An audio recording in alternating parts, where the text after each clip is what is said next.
Buenas, então vamos lá, deixa um like, se inscreva se puder, se quiser, se gostar, ajuda bastante aí, tá? No algoritmo do YouTube, né? Nosso grupo do Facebook, onde eu participo mais ativamente, é scapp.link/fb. Eu recomendo você fazer parte lá, que é onde eu vou poder interagir. E o nosso repositório, scapp.link/códigos, onde você vai encontrar esse e todos os outros nossos códigos para fazer download.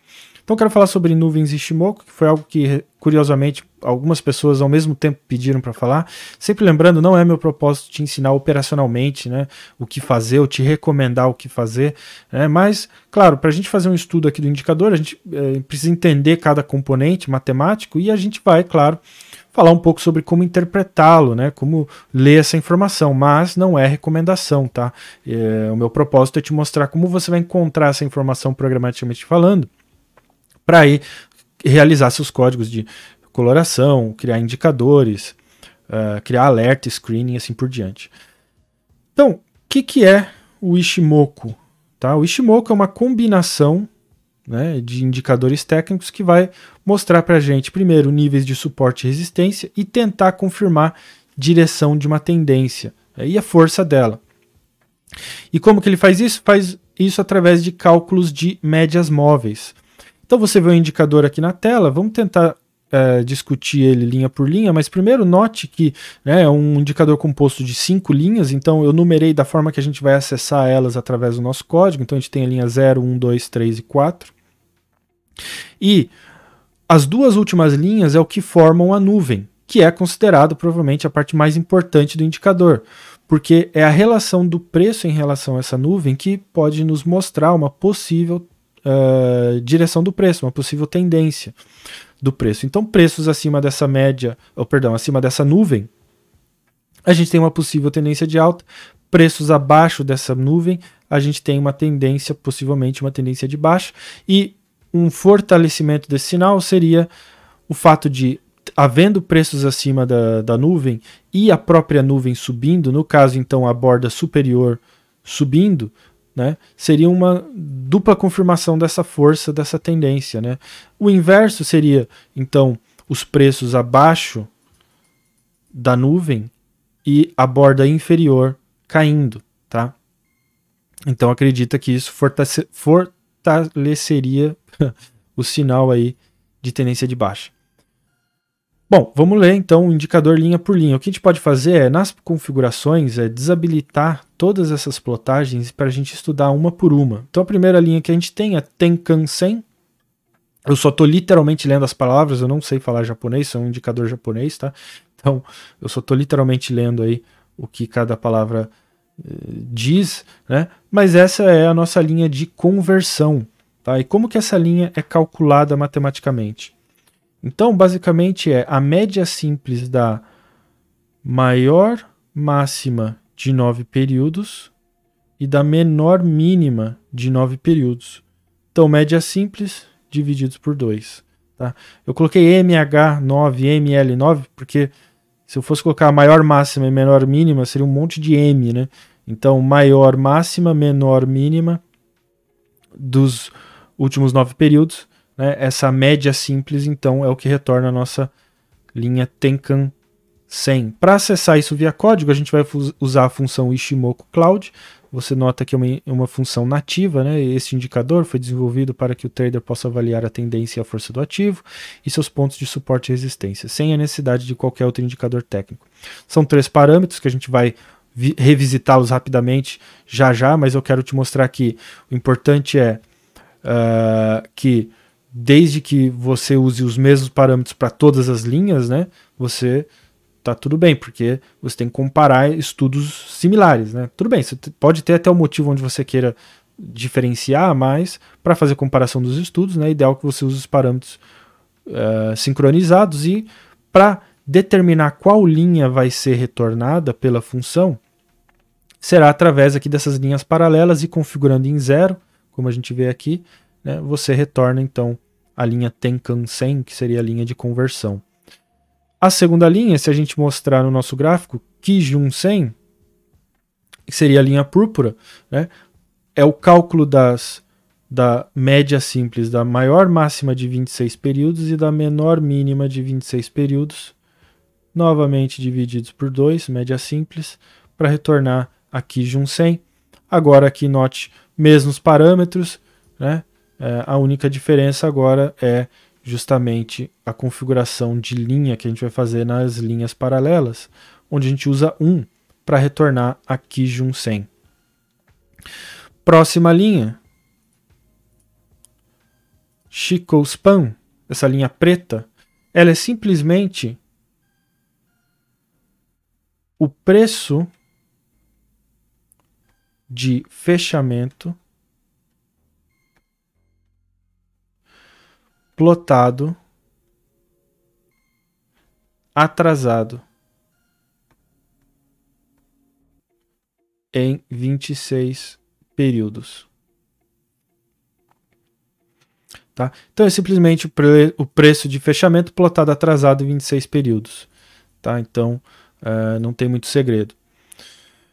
Para acessar através do código, como a gente já falou, mesmos parâmetros que a gente vai fazer é configurar a nossa linha paralela em 2 para retornar a Chikou-span. Próxima linha, Senkou-span A, que eu configurei em verde, nossa linha 3 aqui, é a borda superior da nuvem. Né? Como que ela é calculada? Essa é uma média simples da linha base com a linha de conversão, né? Portanto, média simples dividido por 2, tá? Para retornar a Chikou-span A. No nosso código, mesmos parâmetros, linha paralela configurada em 3. Vai retornar, então, a Chikou-span A. Né? Porque a gente tem a B, que a gente vai ver agora. Próxima linha. Eu falei Chikou-span A, não, perdão, Senkou-span, se é assim que se fala. Senkou-span B agora, né? Linha marrom, o vermelho escuro aqui, que é a borda inferior da nossa nuvem, e é calculada como a maior máxima dos 52 últimos períodos com a menor mínima dos 52 últimos períodos, também uma média desses valores, média simples, divididos por 2, para retornar Senkou-span B. Programaticamente, mesmos parâmetros, o que a gente faz é configurar a linha paralelo em 4, tá? Então a gente tem aí a gente tem as plotagens no nosso gráfico. Agora, a gente tem mais uma configuração que a gente pode fazer, que é a de preenchimento, né? Preenchimento dessa nuvem. Então, o que é? Basicamente, observar a linha 3 e a linha 4, onde ele diz que a nuvem, né, havendo a linha span A, que é a nossa linha 3, estando acima da linha B, que é a nossa linha 4, a gente vai colorir preenchimento com cor de verde. O contrário, span A abaixo da span B, a gente vai fazer o preenchimento da coloração em vermelho. Então você vê o resultado aí desta coloração, né? E aí a gente tem um indicador completo, né? Então, recapitulando, e só para a gente falar sobre os parâmetros, né, antes da gente avançar um pouquinho, a gente falou sobre os parâmetros do indicador, note que esses estão associados aí aos cálculos matemáticos. Então, quando a gente falou na primeira linha Tenkan-sen, maior máxima e menor mínima dos 9 períodos, é porque a gente configurou o indicador em 9. Na Kijun-sen, quando a gente falou maior máxima e menor mínima de 26 períodos, a gente configurou em 26.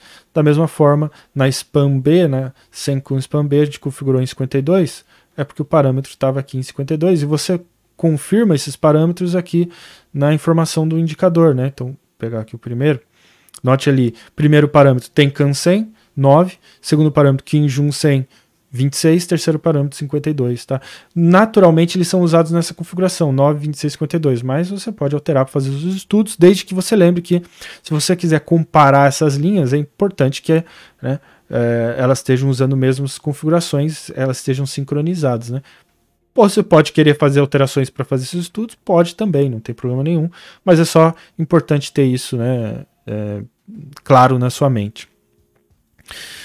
Então, recapitulando, primeiro, como é que essas nuvens vão ajudar a gente? Então, primeiro, justamente a posição das linhas 3 e 4 em relação a elas vai dizer a coloração da tendência e, portanto, né, nos indicar aí se existe uma possível tendência de alta ou de baixa.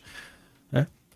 além da própria relação do preço em relação a essa nuvem, né? Se ele está acima ou se ele está abaixo, né? Estaria abaixo aqui da nossa nuvem. Segundo, a gente usa a própria nuvem como nível de suporte e resistência. Então, o preço estando aqui neste exemplo acima da nossa nuvem, a gente vai usar a própria nuvem como um nível de suporte. Se o preço estivesse abaixo, a gente usaria a nuvem como um nível de uma região de resistência, tá? E terceiro, a gente vai observar o cruzamento da linha base com a linha de conversão. Tá? Então a gente observaria, por exemplo, se a linha azul está cruzando para cima ou para baixo a nossa linha púrpura. Né? Então é mais uma forma de interpretar, de adicionar, fortalecer o sinal que a gente está buscando.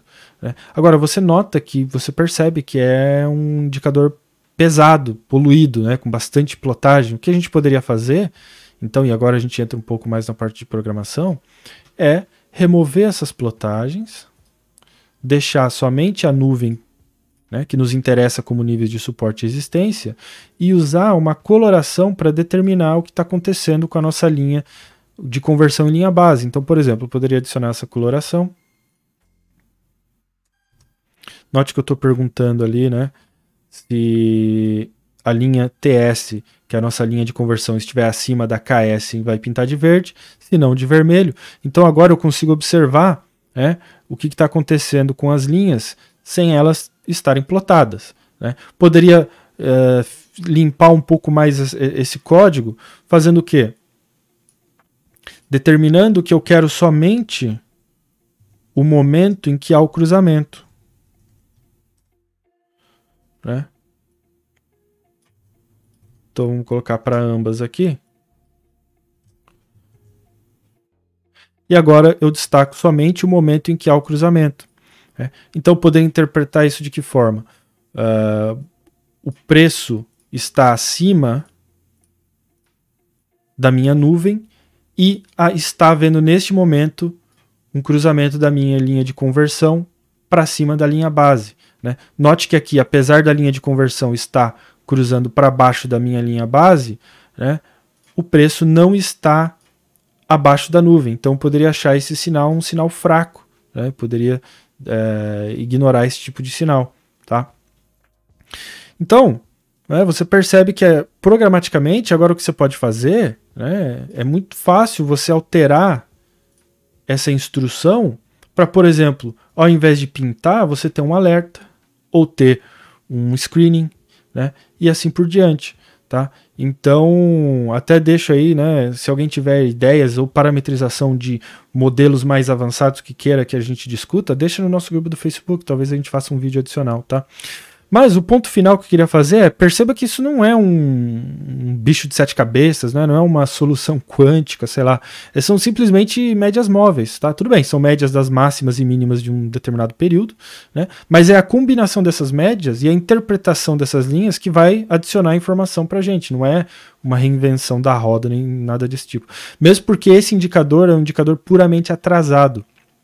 Matematicamente falando, a gente categoriza esse indicador como indicador atrasado, tá? Mesmo que ele plote informação no futuro, né, como a gente viu aqui, tá? Os componentes do cálculo matemático dele são componentes já fechados, não tem nenhum componente que faça previsão ou projeção de valor, tá? Então, esse efeito de projeção no futuro é simplesmente efeito de plotagem gráfica, não do cálculo matemático, tá? Então ele, matematicamente falando, é um indicador atrasado. Por isso ele é mais recomendado para confirmação do que para sinal de entrada, tá? Então, claro, depende aí do seu modelo operacional como um todo e como ele se encaixa dentro desse modelo, né? Mas eu só queria que isso aí ficasse bem claro, né? Então é isso aí, valeu. Deixem ideias aí, como a gente conversou, entre no nosso grupo do Facebook e a gente se vê no próximo vídeo. Valeu!